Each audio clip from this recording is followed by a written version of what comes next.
Welcome to the Her Story Circle podcast, the podcast that brings you the extraordinary tales of everyday women who are changing the world. I'm your host, Gertrude Mache, and I'd like to acknowledge traditional custodians of the land on which we meet today. I also like to pay my respects to elders, past, present, and emerging. Every week, we dive into the lives, challenges, and triumphs of women from all four corners of the globe. We're here to inspire, enlighten, and connect, sharing stories that uplift and empower. So grab a cup of coffee, settle in, and join us as we explore the incredible journeys of women shaping our future. This is Her Story, where every woman's voice matters. Hello, everybody, and welcome back to the Her Story Circle. This is Gertrude Mache here in beautiful Melbourne, Australia. And today I am graced with the presence of yet another fascinating young woman. Welcome, welcome, welcome to our tribe. Please tell everybody your full name, where you're based, and share your story with us today.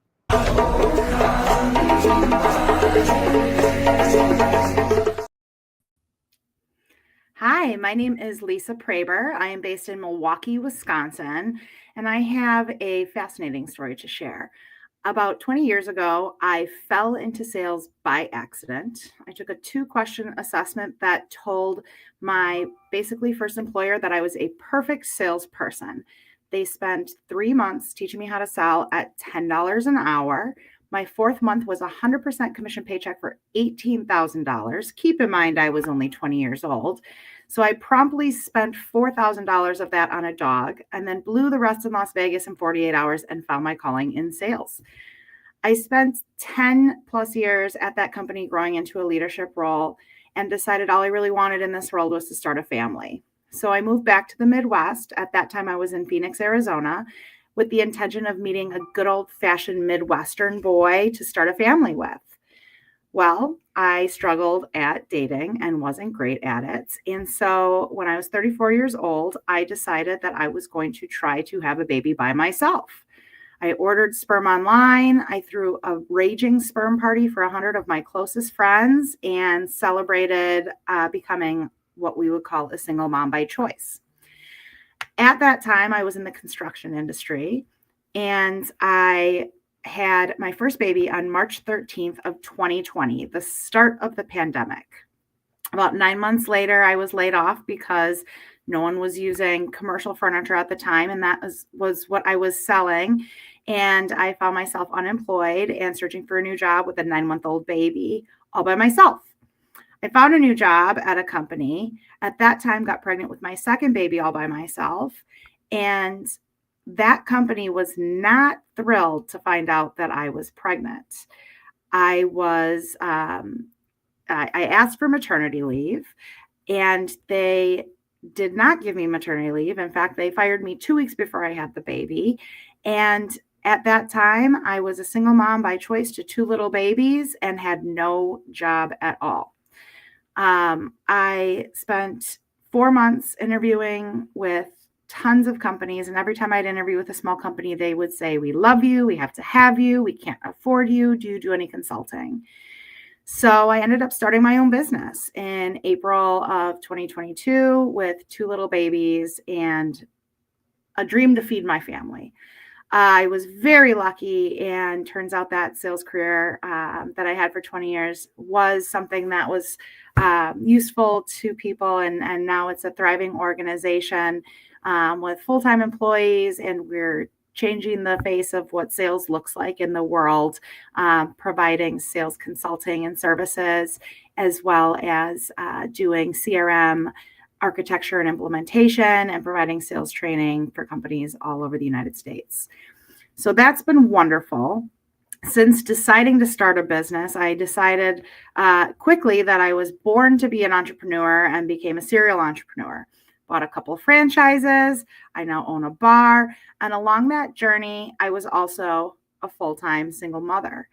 And one of the things that I had a really hard time with was finding books to read to my children that explained how they became to be in a way that was palatable for little baby minds.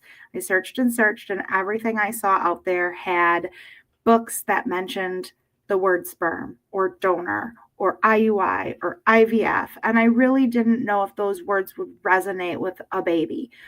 So, what I did is I ended up writing my own children's book, helping other children understand the different ways that families are made. So, the children's book that I wrote is called Mama Cow Has a Baby. And it's a story about a cow who can't find a mate. And the farmer suggests some bulls that would like to help. And Mama Cow is blessed with a baby all by herself because of a generous bull lending a hand. And it's been really well received by others in the single mom by choice community or anyone that's used a donor conception. But I really am excited to continue building this brand of books that help describe how different types of non-traditional families are made. I loved being pregnant so much, and I really thrived being pregnant. And I was so grateful for being able to make those babies so easily by myself that I ended up also surrogating for a family next year or last year. So my intention is to continue on that journey writing books for different types of families. And I'd love to write the next one about surrogates, and then the next one about adoption, and the next one about same-sex couples, and also traditional families and foster families, and really help babies understand that families can be made and look different, and introduce those concepts to them in a really soft and more storytelling way. What a fascinating story, Lisa. It's amazing how you took back the power that most women lose when they want to be mothers, can't find a suitable partner, but you definitely made it your own. So, what moment led you to say, I'm doing this on my own, and got you to order the sperm online? Yeah, when I moved from Arizona to back to Wisconsin, I ended up having a boy follow me and said, "Don't leave Arizona. I want to marry you and have babies with you."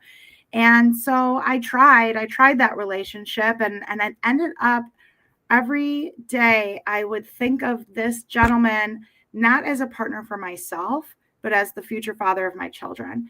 And I realized that that wasn't a healthy way to think about a relationship. I All I really wanted was a family. The relationship would be secondary. So that moment when I knew that I wasn't evaluating men or partners um, for myself, and I was just evaluating them as sperm donors, was the moment that I decided that having a family was the most important thing, and there were other ways to do it instead of that traditional marry a boy and make a baby. So, what fears or doubts did you have to silence to take that leap? I think that society was a big fear and doubt in my head, how I would be perceived as a single mom by choice.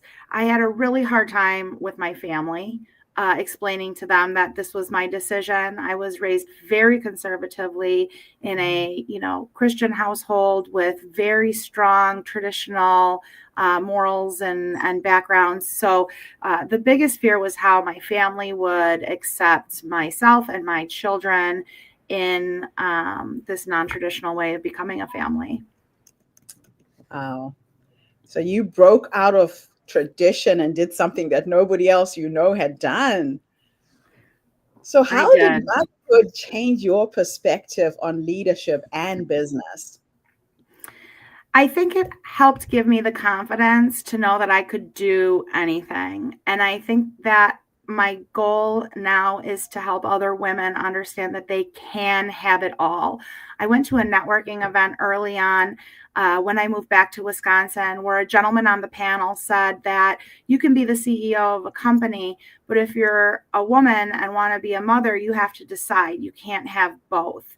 And I truly did not believe that. And I was just taken aback by him saying that. And I really want to change that narrative because I do believe you can have it all. And I do believe I'm living proof that you can.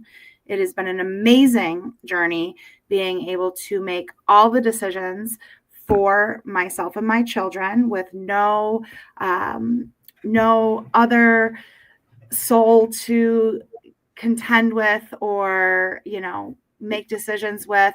And that's really passed into leadership as well. I make decisions confidently and um, from a survival mode, I guess would be what that looks like. But it's really helped me be able to take risks and believe in myself, because at the end of the day, I can have it all. So tell us about the first time that you held your child. What did that feel like for you? It was a beautiful moment. As I said, my family was very apprehensive about it. I had one half of my family who pretty much was writing me off the face of the earth. The other part of the family was sort of accepting. And the day I went into labor, I went to the hospital. I did not know what I was having. And I knew that if I was having a boy, I would be naming it Clayton after my grandpa, which is my mom's dad. And my mom was the first person I called when I got to the hospital, and she answered the phone and said, "You can't have that baby today. It's my dad's birthday." Got to the hospital. That baby was born. It was a boy on my grandpa's birthday. His name was Clayton. And my mom and the entire family had this big, calm acceptance that God or whatever, they believe in was giving us peace, that this was exactly how it would be. So when I saw my baby for the first time, everything in my life was exactly how it should be. And it was one of the most primal, undescribable moments that I could ever even imagine. That is just amazing. Now, you've created a genre of books that did not exist before that celebrate diverse families. What inspired that vision? Was that because you couldn't find any material when you were going through this journey? Yeah, I think there was a combination of that as well as my surrogacy journey. How Mm, do I explain to my own little babies that I'm growing a baby in my belly that doesn't belong to them? So these little babies are being introduced to lots of different concepts of different ways that families are made. And really the literature out there doesn't have concepts like that being introduced to babies at a young age in a nice storytelling way without medical jargon. So I really wanted to start introducing all different kinds of children and all different kinds of families to the different types of families they'll see throughout their lives, because now in this world 70% of families are considered non-traditional families. that's very true. Now, your journey to surrogacy, what was the inspiration behind that? Was that because, again, you knew what it would feel like if you couldn't have a child? What was the inspiration behind that, and what has that process been like? Yes, that was certainly a big factor. I think first and foremost, I loved being pregnant. I Mhm. felt the strongest, most powerful version of myself. I had the most energy. I loved the way my body reacted. I enjoyed being pregnant. After I had my second child, I absolutely knew that I wanted to be able to give that gift to another mother who wouldn't necessarily be able to have that herself. Mm, And so after my second child turned a year, I ended up reaching out to a surrogacy agency, and they suggested I tell my network, because the waiting list for surrogates is so long that they wanted me to make sure that someone that I knew and loved wasn't looking and wasn't sharing, and that I could provide that to somebody locally. So I was able to find a family locally that was waiting for a miracle. And they were able to come to every single doctor's appointment. And they were there in the room when that baby came out. And they were able to see and have that same exact primal experience meeting their baby and looking that baby in the face for the first time. And I can confidently say that watching that mom have that same primal experience I got to experience twice was just as rewarding as having my own two children. wow, that's an amazing gift. So, what do you say to women who are told that they must choose between career and family? I think that they're being told a pack of lies. They're being gaslit. There is absolutely a world where you can have it all.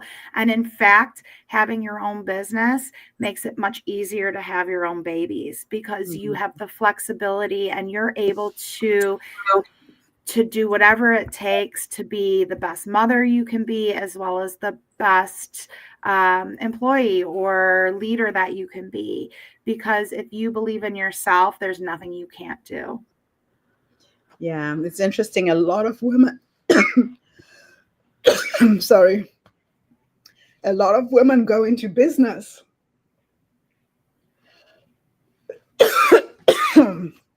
Not sure what's choked my throat. 1 second. I get some water.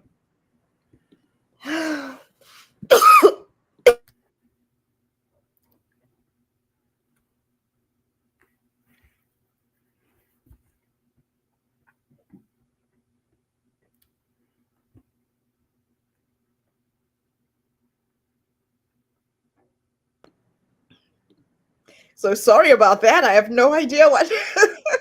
I hate when that happens. Something attacked my throat. So I was saying, a lot of women do end up going into business so they can look after their families. So being an entrepreneur can end up being a real gift. 100%. It really is. And I lead my business and my life the same with the same values. My values are cigar. That's the acronym. And so I lead my life and my business with C standing for curiosity. I'll never pretend I know everything. I continuously want to improve and learn. Integrity, I'll always do the right thing for myself, my clients, my family. Grace, I believe that everyone deserves grace because everyone's lives are completely different and you never know what someone's going through. A for aggressive positivity. My glass is always full. And I think that's really important in both being a mother and being an entrepreneur, is always looking for that power positive thinking, the law of attraction. What you put out is what you will get. And R standing for respect. I feel that everyone deserves respect, and there's no question if they should get it because we're all amazing humans. So, how has society's definition of family evolved, and what work still needs to be done in this area? Yeah, I think we very slowly make new leaps and bounds every day. I think Mm, the statistics I showed was just 50 years ago. That statistic was reversed, where 30% of families were non-traditional families. So mm, we are making changes in what families look like, but I think there's still a big piece of education missing in our children and helping them understand how different families look. And I think there's also an acceptance piece of people needing to have that respect, value, and respect that everyone is different and everyone deserves, a chance to live their life in the way that makes the most sense for them. mm. So, what has been the hardest part of building your business and raising your children?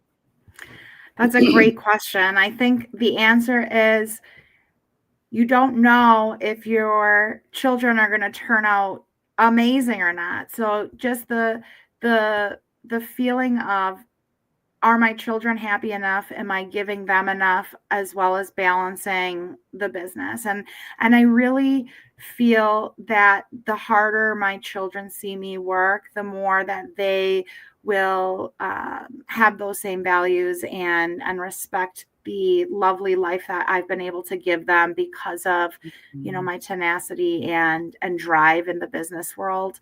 So I think the biggest fear is always, are my children, am I doing the right thing for my children? Yeah, yeah, that's so true. Now, you describe yourself as being aggressively positive. How has this attitude helped you to overcome obstacles? I think if you've ever read the book or seen the documentary called The Secret, it's the power of positive thinking, the law of attraction. What you put out is what you will get. And I learned very, very on in my sales career how powerful that is. When I was a sales manager, I would send people home if they were in a sales slump, and tell them to realign their mindsets. There's the rule that if you make your bed in the morning, that sets the tone for the rest of the day. Same thing with that aggressive positivity. If you can be aggressively positive and see the bright side of everything all day long, your vibes and your energy will affect everyone around you, and it will positively affect everything you do. I love that. That is so beautiful. So, in your view, what does it mean to have it all? That's a great question. I think that means something different to everyone. But I think for me, having it all means that every single day I wake up and I am excited to live my life. When I worked in corporate America and I felt that pressure and I felt that judgment, I never truly felt satisfied or happy or comfortable. I always was worried or stressed or anxious. So for me, having it all means that I wake up every morning and I have beautiful children, and I always wanted that. I have a job that I absolutely love, people that respect me and look up to me, and the means to be able to partake in things that I enjoy doing, like traveling and dining out and giving my children experiences. So, who have been your role models? Who are the women who inspired you to rewrite your own story? There's been many. I think two that really stand out to me. One is a woman named Elizabeth Reese. She owns a wallpaper company. When I struggled to find a job after I had that second baby, she sat me down over lunch and said, "I want you to consult for me. I want to pay you for it. Will you please let me know what that looks like?" And gave me the gift of of someone believing in me enough to push me over that edge to start my business. I think women that do that for others, that really empower them and give them that opportunity to soar, are so valuable in this world. And the other would, I could name a million, but my first client, also a woman named Anna Kraft. She owns a women's safety shoe company. She made steel-toed boots for women, but fashion. And she was my very first client. She believed in what I was doing, and I believed in her mission. And together over the past 4 years, we've been able to work together to continue to grow that brand that has good intentions. So I think women that are supporting other women in an actual impactful way, not just with lip service, the women who are actually taking risks on each other and empowering them to make the moves that could be scary, are the ones that are really important to me. Now, you say that many women desire what you've created, but they lack the bravery. What does bravery look like in your daily life as a mother and as an entrepreneur? Yeah, that's a great question. Bravery is being confident in those decisions that I make every day and not looking back. Bravery is taking risks, knowing that the outcome might not be what I hope it is, but being okay with whatever happens after that risk. I think bravery is doing anything really that you're a little scared of. So I think there might be women out there who may look at some of the decisions I've made as being, way too high risk or way too brave. But I think if you were able to do anything, even slightly outside of your comfort zone, that moves you in a direction towards that fulfillment that you're desiring, I think that's brave. Yeah, they do say that everything you want is on the other side of fear, right? Very true. It's when you get past that fear barrier, that's where all the magic really lies. Now, how did you navigate people's opinions, judgments, and misunderstandings about choosing motherhood on your own terms? Well, there's a term that has stuck with me for a long time in my life, and it's, if you don't have haters, you're not doing it right.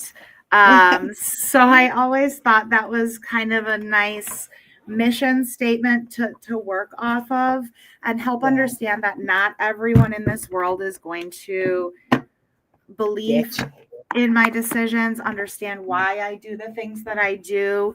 But there are people that do see, what I'm doing and admire it. And that's really the ones to focus on. That's that glass half full aggressive positivity. So I Yeah. surround myself with people who also have aggressive positivity, and I eliminate people from my life that make me feel anything less than strong, powerful, and confident.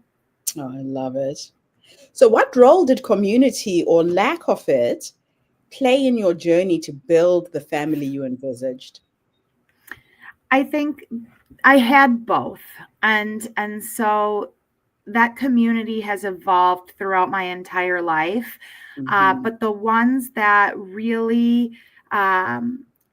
that really shaped what our family looks like today, they showed up and they stayed there.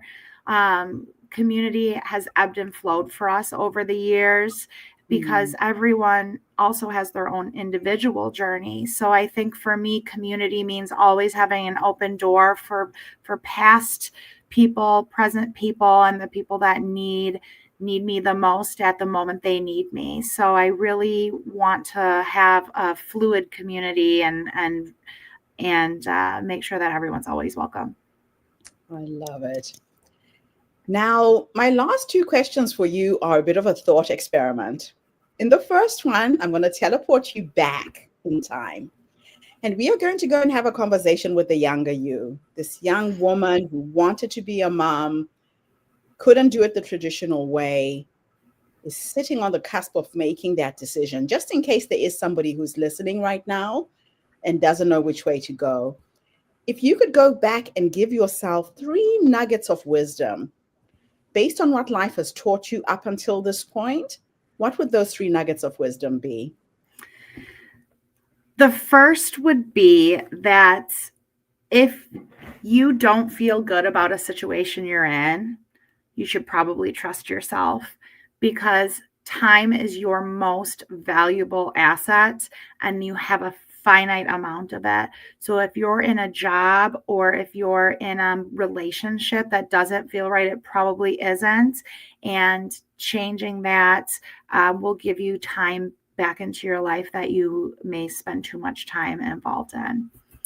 Um, a second valuable nugget, if I could go tell myself something, would be to start traveling earlier. I gave myself the gift of travel at the age of 25. I made a goal to get to 25 countries before I made a goal to get to 30 countries before I was 30. And I started at 25. So it was a really, really big feat. But if I would have know now what I knew then, or if I would have known then what I know now, I would have spent every dime I've ever made on traveling and not stopped because it's really shown a huge it's opened up my eyes and educated me in a totally different way than any type of schooling could ever do. And so I think I would encourage myself to start traveling earlier. And then three, absolutely setting boundaries. I think being raised in that traditional household had some great benefits and structure and stability, but I think there were also boundaries that were never made. And so it took me a long time in my life to draw those boundaries and focus on myself and what was important to me. I think if I would have been able to draw boundaries earlier in my life, I would have been able to start this journey earlier and perhaps have many more babies or surrogate for many more families. Um, but I started a little later because I didn't draw boundaries with my family or friends earlier in life. So those would be my three nuggets. Absolutely beautiful. Last question is futuristic. I'm going to teleport you into the future to go and meet the 90-year-old you. And she is sitting in her rocking chair surrounded by her children, her grandchildren. Maybe all your surrogate babies will be there as well to thank you for bringing them into the world. If you could go back and give and talk to the older you, what will you say to her when you finally meet her? I would say something that I feel like I've not heard enough of in my life, and I feel that I should be able to tell this to myself, is that I'm proud of you. I think I've spent a lot of too much time in my life waiting for other people to tell me that they're proud of me, but I think it's important that I tell her that I'm proud of her, and I've really enjoyed watching her be brave and take those risks. And if I'm looking at all this wonderful life I've created and happiness, then I certainly can give myself that pat on the back. I absolutely love it. And you're so right. We don't need permission to affirm ourselves. I actually have a game that I play in that I tune into the energy of who I am becoming. And I have conversations with that 90-year-old woman. Sometimes I get stuck. I don't know what to do next. I go into my meditation and prayers and I ask her, so what is the next step? And then I'm in the shower the next morning and I have those light bulb moments and I know exactly what I need to do to execute my next move. So I thank you love for that. being such an amazing example of what's possible, that you can make these choices. Sometimes you don't have the privilege of meeting the right man, but there are ways to motherhood that aren't the traditional path. So I've got your website at the bottom of the screen. Any parting thoughts to our listeners? Is there anything I should have asked you and I didn't? No, I think we just need to tell all the listeners to be brave. I know you all have that one little thing in your head that you wish you coulda, shoulda, woulda. Just do it. Life is way too short to not be brave. You will never regret it. I love it. Thank you so much, Lisa, for coming online and inspiring us today. Thanks for And having me. thank you to everybody who tuned in. The Her Story Circle is not just a podcast. We're a social impact movement that brings you the stories and voices of women from all over the world. We share our stories to uplift you, to inspire you, to energize you, but most importantly, to help take you from where you are now to where you're trying to go. So if you are a woman who is thinking about motherhood, can't seem to do it the traditional way, here's an example. Or if you know a woman who is thinking about it, please share this podcast. Make her aware that there are other women out there who are willing to mentor you, support you on your journey as well. I'll be back again tomorrow, everybody, with yet another amazing guest. In the meantime, have a fantastic day, morning, or evening, wherever you are in the world. And Lisa, thank you again for this amazing interview. Thank you for having me. Bye for now, everybody. Thank you for tuning into the Her Story Circle podcast. I hope today's story has inspired you to believe in the power of our stories and the difference you can make in the world when you use your voice. I'm Gertrude Mache, and it's been an honor to share this space with you, where voices from all walks of life come together to weave a rich tapestry of diverse perspectives. Don't forget to subscribe, rate, and review our podcast to help us share these stories with more listeners. Follow us on social media by looking for the Her Story Circle podcast for more updates. And join us tomorrow for another episode filled with courage, resilience, and empowerment. Remember, your story matters, and together we're building a stronger, more inclusive world. Until next time, keep making her story. Thank you so